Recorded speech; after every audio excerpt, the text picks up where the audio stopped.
Hello wise people, saya Vian. Di tengah kondisi saat ini, saya punya solusi untuk kamu yang sedang struggling untuk mendapatkan pemasukan tambahan meskipun harus work from home. Bahkan jika kamu menangkap seluruh esensi dari video ini, tidak hanya sekedar pendapatan tambahan ratusan dolar yang akan kamu dapat. Kamu bahkan bisa mendapatkan ribuan dolar per bulan hanya dengan work from home. Ini bukan hanya sekedar teori, motivasi, apalagi komersial. Karena saya sendiri sudah ada dalam industri ini selama bertahun-tahun dan saya ingin berbagi. Seperti yang pernah saya bahas di video saya sebelumnya, penetrasi revolusi industri 4 itu hanyalah masalah waktu. Dan saat ini seluruh rakyat negara kita tengah dipaksa untuk masuk dalam revolusi industri keempat ini lebih cepat lagi. Karena seperti hal yang terjadi dalam teori evolusi, berubah atau mati.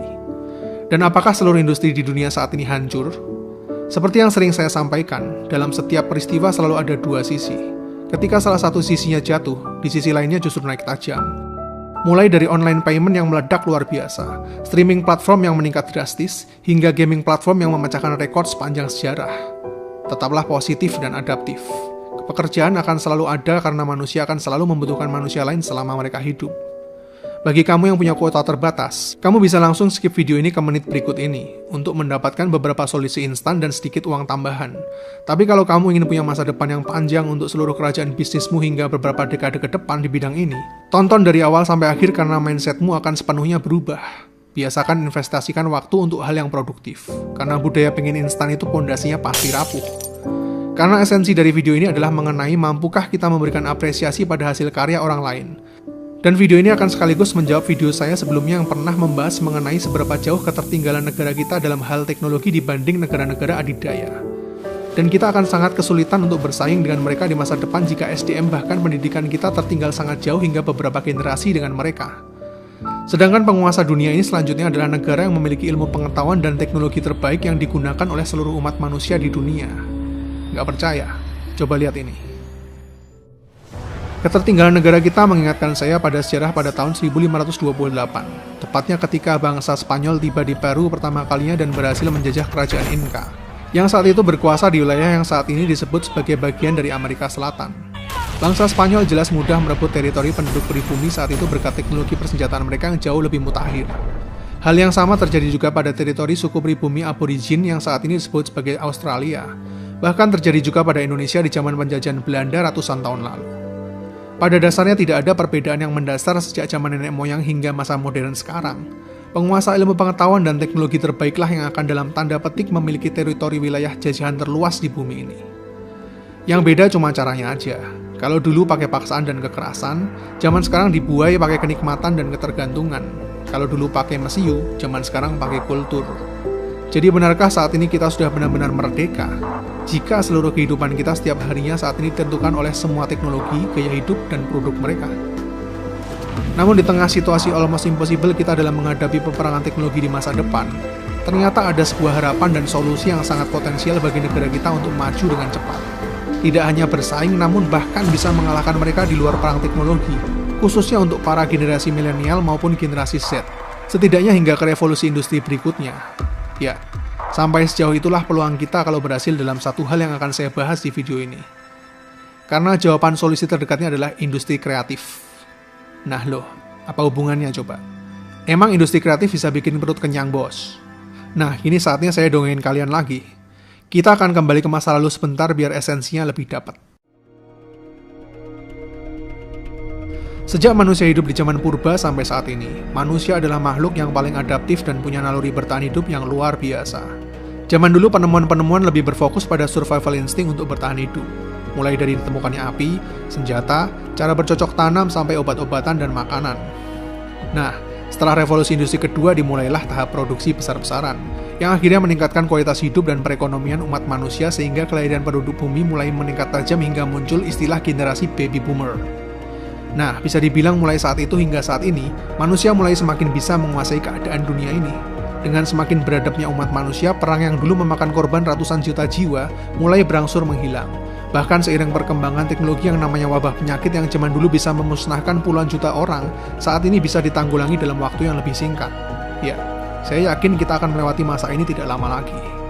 Dan bahkan saat ini mulai banyak lembaga negara saling bersatu untuk menuntaskan kelaparan yang ada di dunia ini pada tahun 2030 nanti. Dari tadi jadi guru sejarah lo tau. Langsung aja poinnya apaan? Oke, Poinnya, manusia saat ini sudah berada di era berkelimpahan, di mana manusia nggak lagi dihadapkan pada situasi hidup atau mati maupun bertahan hidup kayak zaman dulu. Ibaratnya zaman nenek moyang dari nenek moyang yang kita dulu, buat keluar nyari makan untuk keluarga mesti berburu, dengan resiko dapat makanan atau malah dimakan singa. Bahkan puluhan tahun lalu, manusia masih sibuk bertahan hidup di tengah situasi perang yang terus terjadi. Buru-buru mikir lauk apa, bisa makan ubi aja udah seneng banget. Sedangkan di zaman sekarang, cuma rebahan aja udah bisa dapat segala jenis makanan yang kamu mau. Itu pun masih ngomel kalau Mas GoFood lama datangnya. Kini adalah era di mana manusia segera berada di zona yang nyaman, dan mungkin bakal jadi terlalu nyaman, khususnya di negara-negara maju. Urusan sandang pangan papan mulai bisa dihandle setiap orang. Urusan kesehatan mulai terjamin. Teknologi semakin murah. Begitu juga dengan produksi berbagai jenis barang modern, kini bisa mulai didapat semua orang di semua lapisan masyarakat. Generasi 80-an dulu pasti ingat kan kalau mau nonton TV aja mesti nobar bareng tetangganya. Lah sekarang, semua pada pegang HP sendiri-sendiri. Sampai ngobrol sama orang serumah beda ruangan aja mesti pakai WA. Apalagi nggak lama lagi masa otomatisasi akan semakin masif sehingga keberadaan pekerjaan fisik semakin hilang di banyak sekali pekerjaan karena digantikan dengan sistem AI dan robotik. Sehingga di masa sekarang kebutuhan manusia akan bertransformasi ke arah lain, seperti kebutuhan akan hiburan, kebutuhan eksistensi diri, kebutuhan estetika hingga prestisius. Bahkan selanjutnya akan semakin mengarah pada kebutuhan jiwani yang lebih dalam lagi seperti pemuasan sisi emosional bahkan esensi kehidupan. Bisa dibilang kebutuhan jiwani akan menjadi komoditas yang sangat dibutuhkan oleh manusia-manusia dalam dekade-dekade selanjutnya. Untuk memperkuat pendapat, coba lihat deh Maslow Hierarchy of Need berikut ini. Mulai dari yang terbawah adalah kebutuhan yang paling mendasar bagi seorang manusia hingga ke aktualisasi diri. Saat dimana semua kebutuhan dasar itu terpenuhi, maka demand akan beralih ke kebutuhan-kebutuhan lain manusia berikutnya. Dan mungkin hierarki ini tidak lama lagi perlu direvisi untuk menyongsong evolusi baru dari spesies kita, yaitu Homo sapien ke tahap peradaban yang lebih tinggi lagi. Hal ini sekaligus menjawab kenapa kita masih punya kesempatan bersaing dengan dunia ini di bidang industri kreatif untuk menyongsong masa depan. Karena dalam industri kreatif tolak ukurnya abu-abu dan tidak punya struktur yang sama dengan sistem dalam sebuah teknologi. Imajinasi punya sifat yang sangat subjektif dan resources tanpa batas. Nggak heran kan kalau sekarang ini makin banyak bisnis yang sifatnya tersier dan kadang aneh-aneh. Apalagi bisnis hiburan yang saat ini semakin mencapai puncaknya. Dan bisa saya bilang era ini masih baru saja dimulai. Karena kalau kita prediksi ke masa depan, perkembangan teknologi 5G dan cloud akan menyatukan dunia dalam lingkup yang jauh-jauh lebih sempit lagi. Seluruh dunia ini akan benar-benar berada dalam genggaman tangan kita. Literally in your hand. Era di mana para pengguna otak kanan akan segera memegang masa depan selanjutnya. Dan bisnis otak kanan ini adalah bisnis masa depan setidaknya hingga abad ke-21 nanti. Jadi jangan heran kalau ada orang-orang yang punya sifat yang kalian anggap unik dan nyeleneh dengan cara berpikir otak kanan yang mampu berpikir di luar kotak nantinya adalah calon-calon penguasa baru di masa depan. Orang-orang yang berpikir out of the box dan tidak terpenjara dalam sebuah sistem seperti Steve Jobs, Elon Musk, bahkan Einstein, yang sangat terkenal dengan quote-nya. Karena mereka-mereka lah yang tidak hanya sekedar menjalankan pola hidup kita menuju masa depan, namun lebih dari itu membentuk cara hidup seluruh umat manusia di masa depan. Let me tell you bro, semua perusahaan teknologi dunia saat ini sedang bersaing habis-habisan membuat ekosistem mereka masing-masing, dengan harapan memiliki ekosistem terbesar yaitu umat manusia di seluruh dunia. Bisnis subscription content akan menjadi standar bisnis masa depan, sesuai dengan visi Steve Jobs yang bisa dibilang dialah penggagas model bisnis ini hingga ekosistem bisnis konten ini berkembang sangat jauh seperti sekarang. Dan itu semua akan dimulai jauh lebih agresif pada tahun 2020 ini. Google dengan ekosistem super besarnya yang melingkupi berbagai layanan mulai dari kebutuhan kantoran, traveling, hingga hiburan. Selama belasan tahun terakhir mereka berusaha dalam tanda kutip menjangkitkan virus dari gaya hidup digital mereka di semua sisi kehidupan secara gratis. Dan pada tahun 2020 ini mereka akan segera menuai hasil panennya lebih besar lagi. Dengan meluncurkan YouTube Premium dan YouTube Music dengan sistem berlangganan bulanan yang hanya dibanderol dengan harga mulai dari 49.000 aja. Kemudian platform streaming game yang cukup revolusioner dan akan segera jadi tren kita di masa depan, Google Stadia. Di mana kita bisa memainkan game sekelas konsol dan PC high-end dengan resolusi 4K, tanpa hardware khusus seperti PlayStation 4 atau high-end PC. Kita cukup berlangganan untuk bisa memainkan game-game itu secara streaming via smartphone, tablet, bahkan laptop kita kapanpun dimanapun melalui jaringan cloud streaming hanya dengan berlangganan bulanan. Ya, cloud streaming adalah masa depan kita menikmati berbagai macam konten. Tidak terkecuali Microsoft dengan jaringan video game yang selama puluhan tahun ini dikenal dengan nama Xbox. Yang saat ini sudah punya layanan subscription game juga bernama Xbox Game Pass. Hanya dengan $10 setiap bulan kamu bisa memainkan ratusan judul game konsol terbaik yang ada di koleksi mereka tanpa batas. Tidak hanya itu, Microsoft saat ini masih menggodok layanan streaming game mereka sendiri juga bernama xCloud. yang memiliki konsep serupa dengan Google Stadia. Bahkan PlayStation juga ikut dalam berkompetisi dengan PlayStation Now-nya. Yang jelas era ini akan merevolusi bentuk dari industri hardware masa kini. Karena jelas sekali kita tidak akan memerlukan CPU maupun GPU yang terlalu canggih lagi jika semuanya dapat dilakukan secara streaming dengan latensi di bawah 1 milisecond. Tidak terkecuali smartphone maupun laptop, yang nantinya hanya perlu layar dan koneksi internet saja untuk menjalankan semua aktivitas digital. Ekosistem Apple juga nampak semakin serius dengan layanan subscription digitalnya yaitu Apple Arcade, di mana memiliki konsep yang serupa hanya dengan biaya $5 juga per bulannya kita bisa menikmati ratusan game eksklusif iOS terbaik. Apple Music dengan library musik terlengkap di dunia selain Spotify, Apple TV yang menyajikan ribuan film dan TV series, hingga Apple News bagi yang menginginkan update berita paling relevan untuk para penikmat kontennya. Amazon dengan layanan Amazon Prime Video-nya, kemudian Netflix juga nampak semakin serius dengan layanan streaming filmnya. Bahkan saat ini kita hanya perlu merogoh kocek sebesar 49.000 aja per bulannya untuk bisa menikmati ribuan film yang ada di dalam listnya. Yang nampaknya mereka juga mulai serius untuk menggarap pasar di Indonesia dengan gelontoran dana $1 juta untuk Kemendikbud, yang mungkin dalam rangka memperlancar sepak terjangnya mengekspansi Indonesia. Termasuk Disney yang semakin gila dalam memperluas dinasti hiburannya. Setelah membeli Pixar, National Geographic, Marvel, dan Star Wars, mereka juga baru saja mengakuisisi Fox Entertainment seharga $71 miliar. Berani sekali kan? Ini karena mereka punya big picture yang jauh ke depan mengenai peluang bisnis besar dari industri kreatif. Dan akhir tahun lalu, Disney juga telah melaunching ekosistem mereka sendiri dengan layanan streaming Disney Plus-nya. Yang artinya hanya dengan biaya berlangganan sebesar $7 saja, kita bisa menikmati ribuan konten gabungan dari Disney, Marvel, Star Wars, Pixar, National Geographic, hingga lisensi film-film Fox seperti Avatar maupun X-Men. Seluruh perusahaan besar dunia ini sepakat bahwa model bisnis ekosistem konten digital ini adalah masa depan baru selanjutnya. Karena ketika seluruh infrastruktur masif itu sudah tersedia bagi seluruh umat manusia, kini yang mereka butuhkan adalah konten-konten terbaru secara terus-menerus untuk menjalankan seluruh bisnis model mereka demi memuaskan kebutuhan miliaran generasi rebahan yang ada di planet kita ini. Dan jenis konten tersebut lambat laun akan semakin spesifik target marketnya ke pasar regional. Karena tuntutan yang semakin besar bagi para pelanggannya yang punya demografi begitu beragam di seluruh dunia. Kesempatan ini luar biasa besar bagi generasi kita ke depannya nanti. Dan sadarkah kalian bahwa transaksi bisnis yang sangat besar tadi semuanya dapat dijangkau hanya dengan digital money? Yang artinya ledakan perekonomian yang luar biasa dahsyat akan segera terjadi secara global di dalam sebuah jaringan saja. Dalam dunia maya tanpa wujud dan kita semua berada di dalamnya. Mereka sudah menyediakan semua platform hingga infrastrukturnya. Namun ada hal terpenting yang menjadi tulang punggung dari seluruh mega bisnis ini, di mana tanpa hal ini seluruh teknologi ini tidak akan ada value-nya sama sekali. Itu adalah intellectual property. Sebuah kata kunci terpenting yang membuat bisnis ini tetap tegak berdiri. Namun mirisnya hingga saat ini hanya sedikit sekali lapisan masyarakat kita yang mengenal istilah ini dan seberapa besar perannya dalam kemajuan negara kita di masa depan. Saya akan gambarkan sedikit seberapa besar peran intellectual property ini bagi sebuah negara maupun dunia.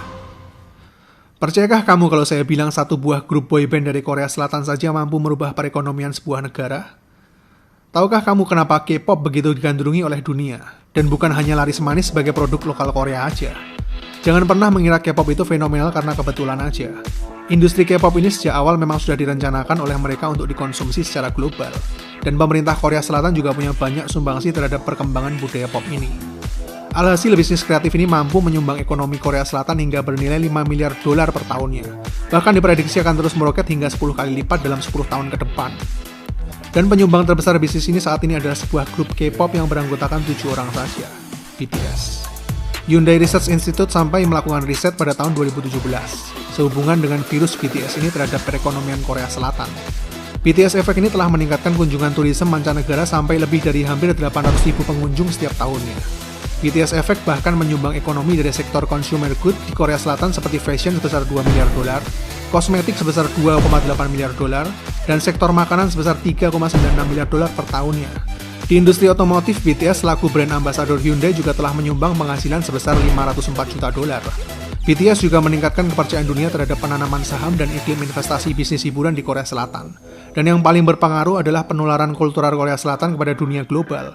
Jika awalnya pop culture dikuasai oleh Hollywood, kini K-pop punya influence yang tidak kalah kuat di mata dunia.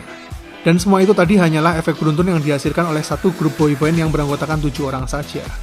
Kalau mereka saja mampu merubah perekonomian sebuah negara dan mengguncang dunia, apalagi kalau 10 orang pemuda ya. Itu tadi salah satu contoh kekuatan sebuah konsep intellectual property yang sepertinya masih terlalu asing untuk telinga rakyat Indonesia. Karena yang dijual adalah sebuah konsep yang imajinatif. Tidak jauh dari Korea Selatan, Jepang punya budaya pop terkuat kedua di dunia melalui anime-animenya yang pada tahun 2017 lalu saja sudah bernilai lebih dari 19 miliar dolar. Angka itu sama dengan penghasilan devisa terbesar negara kita dalam bidang pariwisata. Pop culture tersebut juga turut meningkatkan kunjungan pariwisata hingga 40 miliar dolar, sekaligus menempatkan Jepang sebagai negara dengan 10 besar travel and tourism dunia. Ya, itu semua tidak lepas dari kuatnya industri kreatif negara mereka. Dan itu tadi belum termasuk industri video game mereka yang berada di urutan kedua di dunia. Masih tetangga dari Jepang, kita menuju ke China. Dengan industri kreatif terbesar di bidang mobile gamesnya, Tencent. Yang pada akhir tahun 2019 lalu berhasil mendapatkan revenue sebesar 13,5 miliar dolar. Yang tentu saja sumbangan devisa dari negara kita merupakan salah satu yang terbesar juga tentunya. Mengingat seberapa kecanduannya negara kita sama PUBG Mobile, Call of Duty Mobile, dan Mobile Legends. Good job guys. Terus aja habisin waktu kalian buat nyumbang negara yang udah kaya raya ini. Dan kalau kita tarik lebih luas lagi nggak ke industri hiburan yang ada di US, kita bisa lihat seberapa besar industri kreatif ini membantu perekonomian negara mereka secara luar biasa. Karena setiap musik, film, TV series, games, dan konten-konten digital yang kita nikmati setiap harinya itu, rata-rata intellectual property-nya dimiliki oleh US. Bahkan dikonsumsi juga oleh manusia di seluruh belahan dunia ini. Nilai industri ini telah berakumulasi hingga menyentuh angka 678 miliar dolar, yang seharusnya diprediksi bertambah lagi mencapai 720 miliar dolar pada tahun 2020 ini, yang artinya jumlahnya sekitar 70% lebih dari total GDP seluruh Indonesia. Dan jika kita tarik lebih luas lagi ke skala global, bisnis industri kreatif pada tahun 2023 ini akan menyentuh angka 2,6 triliun dolar. Luar biasa banget kan? Dan angka ini barulah sebuah awal, karena teknologi 5G dan cloud baru akan dimulai di tahun 2020 ini. Bisa dibayangkan kan seberapa dahsyatnya bisnis ini dalam dekade selanjutnya? Industri kreatif adalah bisnis masa depan. Tidak lepas juga dari seberapa besar pengaruh kebudayaan dan industri kreatif kita yang jujur aja masih kurang dikenal secara global. Seharusnya momentum-momentum mendunia seperti industri perfilman tanah air lalu yaitu The Raid, yang fenomenalnya bahkan berhasil membawa pencaksilat ke ranah global, seharusnya diberikan suntikan dana khusus oleh pemerintah supaya menjadi ajang untuk meningkatkan kebudayaan kita di mata dunia. Yang ada malah isu The Raid 3 rumornya tidak jadi diproduksi. Kasihlah suntikan dana 5 juta dolar gitu. Kecil banget juga buat negara kok jumlah segitu. Yang ada kan sekarang malah semua pemain The Raid dibudidayakan sama Hollywood buat kepentingan industri perfilman mereka. Ya iyalah, apresiasi dan duitnya jelas lebih gede kok. Kemudian orang-orang seperti Rich Brian, Nicki, dan Stephanie Putri yang saat ini sedang naik daun di kancah dunia dalam industri musiknya, seharusnya juga diberikan apresiasi khusus supaya menjadi salah satu duta negara kita di kancah dunia. Supaya nama negara kita semakin dikenal oleh dunia, bukan sekedar dari komentar netizen-netizen yang dianggap annoying buat bangsa lain karena dinilai terlalu over proud. Begitu juga dengan era kebangkitan superhero tanah air yang saat ini sedang digagas dalam bumi langit Cinematic Universe. Tokoh-tokoh seperti Gundala, Godam, Sri Asih, dan lainnya. Begitu juga dengan Jagat Satria Dewa yang film perdananya yaitu Gatot Kaca akan segera diputar tahun ini. Kemudian setelahnya muncul Arjuna, Yudhistira, hingga Sri Kandi sebagai proyek jangka panjang hingga tahun 2028. Nah, apalagi Jagat Satria Dewa itu nggak bakalan lepas dari objek wisata terkenal negara kita yang masuk dalam 7 keajaiban dunia yaitu Borobudur. Belum lagi terhitung ribuan tempat eksotis yang ada di alam Indonesia yang luar biasa indah ini, yang dijamin 1000% kalau disampaikan dengan production value ala Hollywood, bakalan mengguncang pariwisata di Indonesia pasti. Pemerintah supportlah karya-karya potensial seperti ini buat mengangkat momentum industri kreatif dalam negeri di ranah global. Misalnya 10 juta dolar aja. Kecil lah bagi pemerintah buat investasi 5 tahun ke depan. Toh efeknya dalam 5-10 tahun ke depan mungkin bisa berimbas ke pariwisata sampai 50 miliar dolar per tahun. Well, who knows? Sangat mungkin terjadi kalau menurut saya. Industri kreatif bahkan bisa jadi message kuat yang mengubah mindset dunia terhadap sebuah negara jika disampaikan dengan cara yang ideal. Coba lihat bagaimana saat ini Hollywood membuat wajah Amerika sebagai sosok protagonis dan inspirasi bagi dunia lewat karya-karya mereka. Dan bagaimana kini image dari seorang opa Korea begitu digandrungi oleh wanita seluruh dunia. Bahkan seberapa jauh kultur dari sebuah karakter imajinatif seperti Naruto saja mampu memengaruhi kehidupan ratusan juta remaja dan pemuda di seluruh dunia. Dan tanpa kita sadari, setelah puluhan tahun budaya pop dari luar menguasai kehidupan kita, lambat laun dunia yang dulunya begitu berwarna dengan keindahan budaya, semuanya kini menjadi semakin pudar kemudian blended menjadi budaya pop yang sama, entah di negara manapun kita berada. Ya, sebesar itulah kekuatan dari industri kreatif yang bahkan mampu merubah secara keseluruhan wajah dunia kita saat ini. Indonesia punya sejarah yang begitu panjang mulai dari Sriwijaya hingga Majapahit. Punya lebih dari 17.000 pulau, 700 lebih bahasa, 400 lebih suku dengan 6 agama yang berbeda. Semua keunikan ini sungguh sangat mahal harganya, karena budaya adalah sesuatu yang tidak dapat kita beli. Negara kita jelas tidak kekurangan sejarah, kebudayaan, ataupun kemampuan untuk bersaing dalam bidang ini. Tapi memang bangsa kita saat ini masih dalam masa transisi dari negara berkembang menuju ke negara maju. Tapi, apakah saya dan kamu yang seharusnya sadar dan mampu membuat perubahan lantas hanya perlu terdiam dan menunggu? Sampai kapan negara kita hanya akan terus menjadi negara konsumtif? Disuapin terus sama semua serbuan gaya hidup dari luar tanpa punya amunisi untuk membalas serbuan itu. Bahkan serbuan itu tidak hanya sebatas hiburan, namun di dalamnya mengandung berbagai esensi jiwa dari negara lain, yang membuat kita semakin hari semakin kehilangan jati diri kita sendiri. Sebenarnya tidak ada yang salah menikmati semua itu, tapi setidaknya kita mesti adaptif dan berkembang, tidak selamanya duduk di bangku penonton saja sambil bersorak dan menikmati kesuksesan orang lain. Saya sadar saat ini kita masih seperti seorang anak kecil yang sedang belajar berjalan untuk menghadapi kerasnya dunia di masa depan. Maka saya tidak akan membahas mengenai bagaimana cara kita menguasai dunia lewat industri kreatif kita yang sekarang dan menjadi nomor 1 di dunia, mengalahkan kebudayaan Hollywood dan berusaha membuat seluruh dunia menerima bahwa Gatot Kaca lebih keren dibanding Captain America. Tapi kita bisa memulai semuanya itu dari hal-hal terkecil yang sehari-hari biasa kita lewatkan. Khususnya bagi kamu semua generasi milenial dan generasi Z yang berkomitmen untuk ada dalam industri ini. Alih-alih tiap hari nyinyir dan nyalain pemerintah atas nggak adanya sarana, saya bakal kasih solusi nyata buat kita semua bareng-bareng maju dan berkembang buat yang mau mulai dari nol. Tahukah kamu, bahwa HP yang selama ini kita gunakan buat main PUBG Mobile dan sosmed sebenarnya adalah sebuah aset yang paling berharga di era revolusi industri keempat ini. Bahkan istilah masa depan ada di genggaman tanganmu kini menjadi sebuah ungkapan yang sangat relevan baik secara harfiah ataupun non-harfiah. Alih-alih HP cuma buat gengsi-gengsian, pamer selfie di Instagram atau main MOBA, HP kita bisa dipakai jauh lebih produktif buat memperluas jaringan bisnis kita di masa depan. Karena semua device maupun aktivitas yang ada di bumi ini makin hari akan semakin menyatu di dalam genggaman telapak tanganmu. Semua platform dan jaringan sudah tersedia secara terbuka, ibarat sebuah kotak Pandora. There is no boundaries. Kini satu-satunya batasan hanyalah imajinasimu saja. Di era digital ini ada terlalu banyak peluang bagi para pekerja industri kreatif di luar sana selain hanya menjadi konten kreator YouTube atau Instagram aja, yang jujur aja udah terlalu oversaturated banget belakangan ini. Skillmu fotografi atau videografi, sudah tersedia platform seperti Envato Market, Shutterstock, Getty Images, Videvo, dan puluhan marketplace lain yang menjual fotografi dan videografi terbaikmu. Di sini seluruh intelektual propertimu akan dilindungi dan dihargai dengan dolar. Skillmu bercerita, membuat sound effect, atau mungkin music composer. Sudah tersedia platform seperti Epidemic Sound, Spotify, YouTube Music, atau Apple Music, tempat di mana kamu bisa mengekspresikan jiwamu dengan bebas melalui audio. Skillmu desainer, programmer, performer, atau bahkan model. Sudah tersedia platform freelancer, Upwork, Fiverr, People Per Hour, dan puluhan lainnya.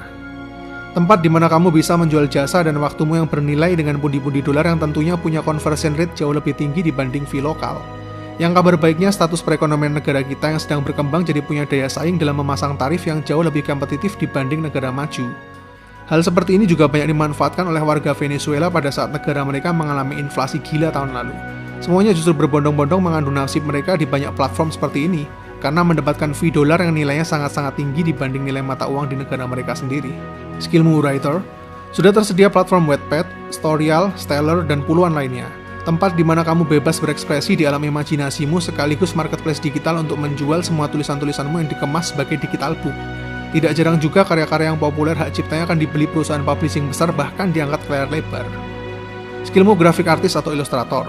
Sudah tersedia platform Behance, Etsy, 99 Design, Webtoon, ArtStation, DeviantArt, dan puluhan lainnya yang siap dijadikan galeri digitalmu yang akan diekspos ke jutaan orang di seluruh dunia.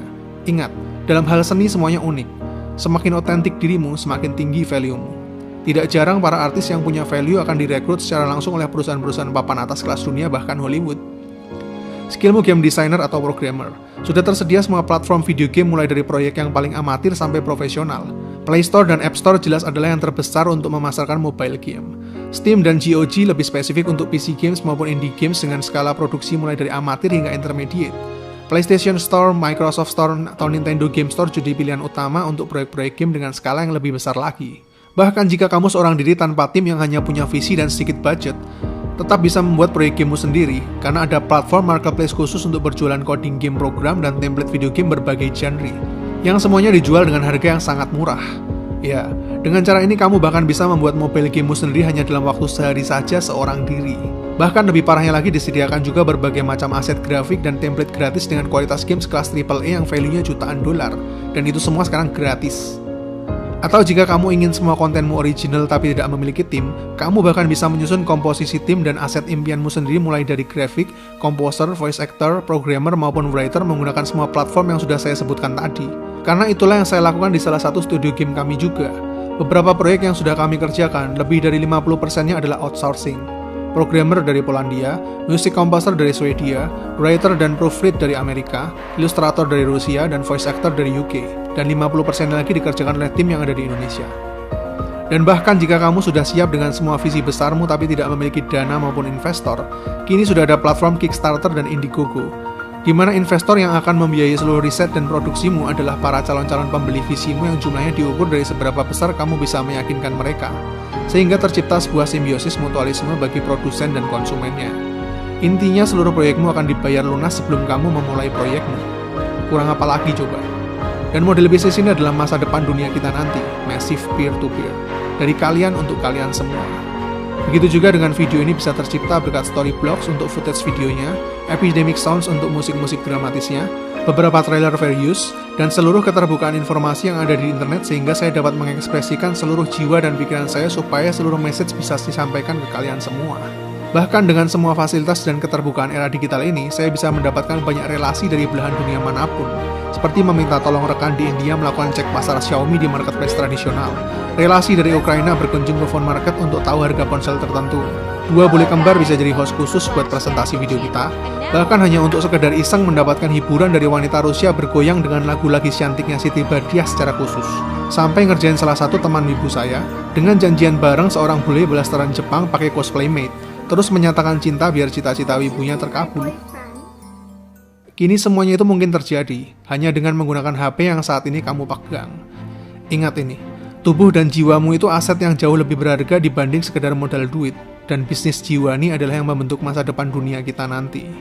Di era revolusi industri keempat ini, HP yang kamu pegang saat ini sama seperti stick di tangan seorang konduktor musik orkestra. Jaringan internet adalah garis-garis para nadanya, dan pilihlah infinity note yang hanya dibatasi oleh jauhnya imajinasimu. Buatlah harmoni yang terbaik, untuk menghasilkan sebuah masterpiece yang terindah untuk dinikmati semua orang. Bahkan, hasilkanlah berbagai alunan emosi yang lebih dari sekedar menghibur, namun juga menginspirasi penikmatnya. Ini adalah masa berbagi. Setiap individu satu dengan lainnya bisa terhubung dan saling melengkapi satu dengan lainnya, untuk menghasilkan sebuah masterpiece.